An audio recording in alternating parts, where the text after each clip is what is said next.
ഫോണോഗ്രഫിയെ സംബന്ധിച്ച് പറയുന്നത് നമ്മുടെ അബ്ദുദ്ദായിം അൽ കഹീലിനെ പോലെയുള്ള വലിയ ആലിമ്യങ്ങൾ വലിയ റിസർച്ച് തന്നെ ചെയ്തിട്ടുണ്ട്. ഞാൻ ആ വിഷയോട് സംസാരിക്കണമെന്നില്ല, എങ്ങനെ ആ വിഷയമൊക്കെ അത് മാത്രം സംസാരിക്കുക. പക്ഷേ മനുഷ്യൻ ഒരുതരം മദ്യത്തിന്റെ ഭ്രാന്ത് പോലെയുള്ള ഒരുതരം അഡിക്ഷൻ വരുന്നതാണ്. ഈ വൈകാരികത മനുഷ്യന്റെ ഔറത്ത് കാണുന്ന രീതിയിൽ വ്യഭിചാരത്തിന്റെ സീനുകൾ മനുഷ്യന്മാർ കാണുന്നത് ഒരുതരം അഡിക്ഷനാണെന്നാണ്. അത് തലയിലേക്ക് കയറിക്കഴിഞ്ഞാൽ മദ്യപിക്കുന്ന ഒരു മനുഷ്യന്റെ ബ്രെയിൻ സെല്ലുകൾക്ക് എന്ത് തകരാറ് വരുമോ അതേ തകരാറ് നിരന്തരമായി ഈ അനാവശ്യമായ ഫിലിമുകൾ കാണുന്ന ആണിനും പെണ്ണിനും തലച്ചോറിന്റെ ഒരു ഭാഗം. അത് അബ്ദുദ്ദായിം അൽ കഹീലിന്റെ kahil7.com അദ്ദേഹത്തിന്റെ ഒരു വെബ്സൈറ്റ് ഉണ്ട്, അറബിയിലും ഇംഗ്ലീഷിലും കാണാം. അദ്ദേഹം അതിന്റെ പിക്ചറൊക്കെ വെച്ച് കാണിച്ചിട്ടുണ്ട്. മനുഷ്യന്റെ ബ്രെയിൻ തകരാറില്ലാവുക, അവിടുത്തെ ബ്രെയിൻ സെല്ലുകൾ നശിച്ചു പോവുകയാണ്. ഇത് അള്ളാഹു ചെയ്യുന്നൊരു ശിക്ഷയാണ്, ഹറാമിലേക്ക് ഇങ്ങനെ നോക്കിയിട്ടേ. അപ്പൊ മനുഷ്യന് ഇങ്ങനെ അഡിക്ഷൻ വന്നു പോകുന്ന മനുഷ്യൻ അറിയണില്ല ഇത് കുട്ടിയാണോ വല്ല ഉമ്മയാണോ പെങ്ങളാണോ. ഞാൻ എന്താ മനുഷ്യൻ മൃഗമായിട്ട് മാറില്ലേ? കണ്ണുകളെ സൂക്ഷിക്കാത്തവർക്ക് എങ്ങനെ ശരീരത്തെ സൂക്ഷിക്കാൻ പറ്റും?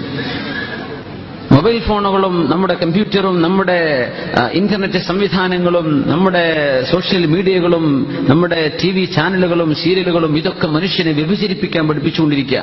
ഇതിങ്ങനെ നിരന്തരമായി ബൊംബാർഡ്മെന്റ് തലയിലേക്ക് ഇങ്ങനെ വന്നുകൊണ്ടിരിക്കുമ്പോൾ ഈ മനുഷ്യൻ റോഡിലൂടെ നടക്കുന്ന ഏത് പെണ്ണുങ്ങളെ കണ്ടാലും അവന് വ്യഭിചാരം ഓർമ്മ വരികയാണ്, ആക്രമണം തോന്നുകയാണ്.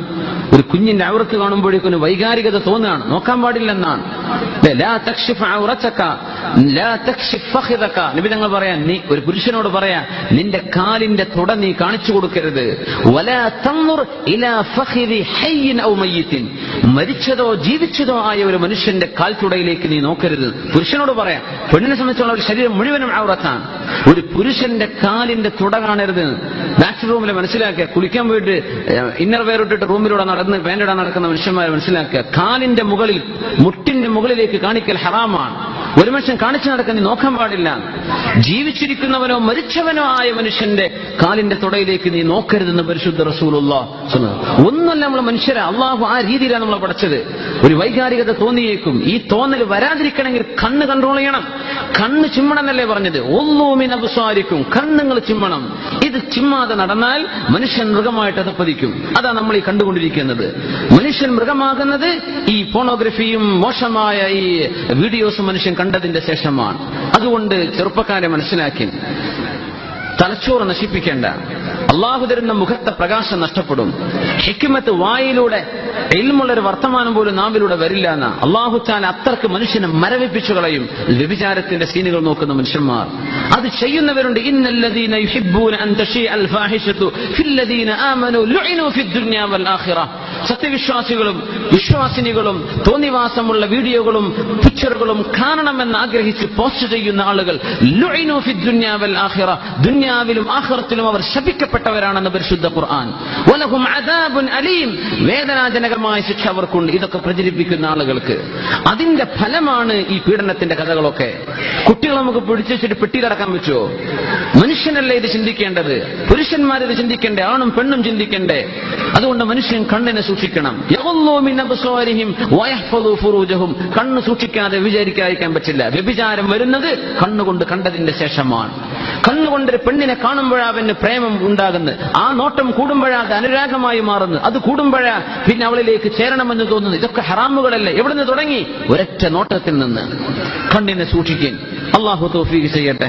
മനുഷ്യന്മാർക്ക് അള്ളാഹു ബോധം തരട്ടെ. നമ്മുടെ കുട്ടികൾ അള്ളാഹു സംരക്ഷിക്കട്ടെ. പെണ്ണുങ്ങൾ മോശപ്പെട്ട വസ്ത്രമിട്ട് നടക്കരുത്. പെണ്ണുങ്ങൾ വസ്ത്രധാരണം ശ്രദ്ധിക്കണം. പെണ്ണെ, നിന്റെ വസ്ത്രവും നിന്റെ അലങ്കാരവും നിന്റെ ഭംഗിയും നിന്റെ സുഗന്ധവും ആസ്വദിക്കേണ്ടത് നിന്റെ ഭർത്താവാണ്, അത് നാട്ടുകാർക്കുള്ളതല്ല. അത് പെണ്ണ് മനസ്സിലാക്കണം. പെണ്ണുങ്ങളത് മനസ്സിലാക്കണം. വസ്ത്രധാരണം എങ്ങനെയാണെന്ന് ഒരൊറ്റക്കാലൊരു ഹദീസ് ഞാൻ പറയട്ടെ. ഫാത്തിമ റളിയല്ലാഹു തആല അൻഹയാണ് ആദ്യമായി മുസ്ലിമീങ്ങൾ ഇന്ന് ഉപയോഗിക്കുന്ന മയ്യിത്ത് കട്ടിലിൽ, ആദ്യമായി മയ്യിത്ത് കട്ടില്, ഇന്ന് കാണുന്ന മയ്യിത്ത് കട്ടിലില്ലേ, സൈഡിലൊക്കെ പലകളുള്ള മറയുള്ള മയ്യിത്ത് കട്ടിൽ, ആ കട്ടിലിൽ ആദ്യമായി ഖബറിലേക്ക് പോയത് ഫാത്തിമ റളിയല്ലാഹു അൻഹയാണ്. എന്താ വിഷയം എന്നറിയോ? ഫാത്തിമ ബീവി മരിക്കാൻ കിടക്കുമ്പോ 20 ചില്ലാന വയസ്സായിട്ടുള്ളപ്പോ, 21 22 വയസ്സാണ്, 20 വയസ്സാ ഫാത്തിമ ബീവിക്കെന്ന് വഫാത്താകുമ്പോ. നബി സല്ലല്ലാഹു അലൈഹി വസല്ലം വഫാത്തായി 6 മാസം കഴിഞ്ഞിട്ട് വഫാത്താകുമ്പോ രോഗം വന്ന് കിടക്കുമ്പോ ബീവിയെ കാണാൻ വന്നു. ആര്? അസ്മാ ബിൻതു ഉമൈസ് റളിയല്ലാഹു അൻഹാ. ഫാത്തിമ ബീവി കരയുന്നുണ്ട്. ബീവി, എന്താ നിങ്ങൾ കരയണത്? ഒന്നുമില്ല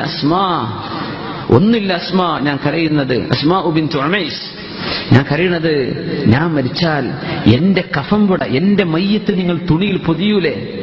അങ്ങനെ നിങ്ങൾ ഇന്നത്തെ മയ്യത്ത് കട്ടിൽ അന്ന് ഒരു പലകയാണ്, ആ മയ്യത്ത് പലകയിലാണ് മയ്യത്തിനെ കടത്തുക. നിങ്ങൾ അങ്ങനെ എന്നെ കൊണ്ടുപോയാൽ ഒരു വീതി കുറഞ്ഞ മയ്യത്ത് കട്ടിലിൽ ഒരു പലകയിൽ നിങ്ങൾ ഒരു സഫ, അങ്ങനെ പറയാം, ഒരു മരത്തിന്റെ പലക, അതിൽ മയ്യത്തിനെ കടത്തിയിട്ട് കൊണ്ടുപോകൽ. അങ്ങനെ എന്നെ കടത്തിയാൽ എന്റെ ശരീരത്തിൽ വസ്ത്രങ്ങനെ ചുറ്റുമ്പോ പുരുഷന്മാർ എന്റെ ശരീരത്തിന്റെ വണ്ണം കാണൂലേ? എന്റെ നീളവും വീതിയും അവർ കാണൂലേ? എന്റെ ശരീരത്തിന്റെ രൂപം പുരുഷന്മാർ കാണൂലേ? അതാര്? സ്വഹാബികൾ ജീവിച്ചിരിക്കുന്ന കാര്യം. എനിക്കത് ഇഷ്ടമാവുന്നില്ല കേട്ടോ. എനിക്കതോർത്തിട്ടാണ് വിഷമം.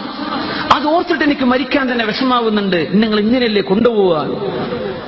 അപ്പോഴാണ് അസ്മാ ബീവി പറഞ്ഞത്, ബിൻതു ഉമൈസ് റളിയല്ലാഹു അൻഹ, സാരല്ല ഫാത്തിമ ബീവി, ഞാൻ എത്യോപ്യയിലേക്ക് ചെന്നപ്പോ എത്യോപ്യക്കാർ മയ്യത്ത് കട്ടിൽ, നാഷ് എന്ന് അറബിയിൽ പറയാം മയ്യത്ത് കട്ടിലിന്, അവർ മയ്യത്ത് കട്ടിൽ ഉണ്ടാക്കുന്നുണ്ട്. ആ മയ്യത്ത് കട്ടിൽ സൈഡിൽ പലകകൾ വെച്ചതാണ്. അതിന്റെ ഇടയിലേക്ക് മയ്യത്തിനെ കടത്തിയാൽ ആരും കാണൂല. ഫാത്തിമ പറഞ്ഞു, നിങ്ങൾ അതെനിക്കൊന്ന് കാണിച്ചു തരുമോ? നേരെ പോയിട്ട് ഈ തപ്പനയുടെ പലകകൾ കൊണ്ടുവന്നു, എന്നിട്ട് വെച്ച് കാണിച്ചു കൊടുത്തു.